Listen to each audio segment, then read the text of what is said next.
precursor of Romanticism. These are the poets, writers, and movements of the late 17th and 18th century whose ideas prepared the ground for the Romantic movement that flourished in the early 19th century. They rejected the rigidity of neoclassicism and introduced themes that later became central to Romanticism. The Age of Sensibility.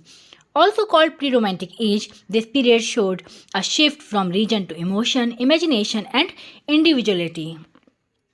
And the main precursors. Thomas Gray, one of the greatest forerunners of Romanticism, alleged in country churchyard shows love of nature, melancholy tone, interest in common rural life, subjective emotion. All these ideas are central to Romantic poetry. Next, William Collins, known for his odes, emphasized imagination, emotion, supernatural, and lyricism, and broke away from classical restraint and focused on feeling, which anticipated Romantic ideals. Next, James Thomson. His poem The Seasons celebrated nature, landscape, rural life. Natural description influenced Wordsworth and other Romantic poets, promoted sensibility and emotional response to nature.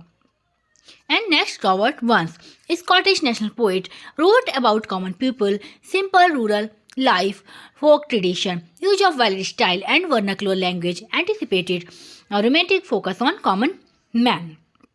William Black considered a bridge between Age of Reason and Romantic Age. Poems like Song of Innocence and Experience, imagination, symbolism, mysticism, and emotion. Black is often called the first true Romantic poet. And James Macpherson wrote the oceanic poems and full of wild landscape, heroic passion, imagination, inspired European Romanticism.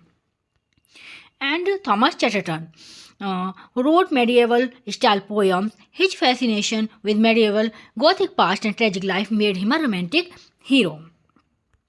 And literary movement as precursor. Graveyard School of Poetry. Poets like Thomas Gray, Edward Young, and Robert Blair wrote meditative poems about death, melancholy, solitude, and human emotions. And Gothic Revival. Novelist Horace Walpole, The Castle of Otranto, and Anna Radcliffe features mystery, supernatural ruins, and castles, emotions over regions. Revival of Medievalism. Renewed interest in chivalry, ballads, legends, and the Middle Ages. Nature and sentimentalism. Authors like Lawrence Stern and Rousseau emphasized emotion, individual freedom, and inner feelings. Jean-Jacques Rousseau famously said, "Man is born free, but everywhere he is in chains." This idea influenced romantic focus on nature and freedom. Why they are called precursors? Because they introduced ideas that became the pillar of Romanticism: love of nature, focus on emotion, celebration of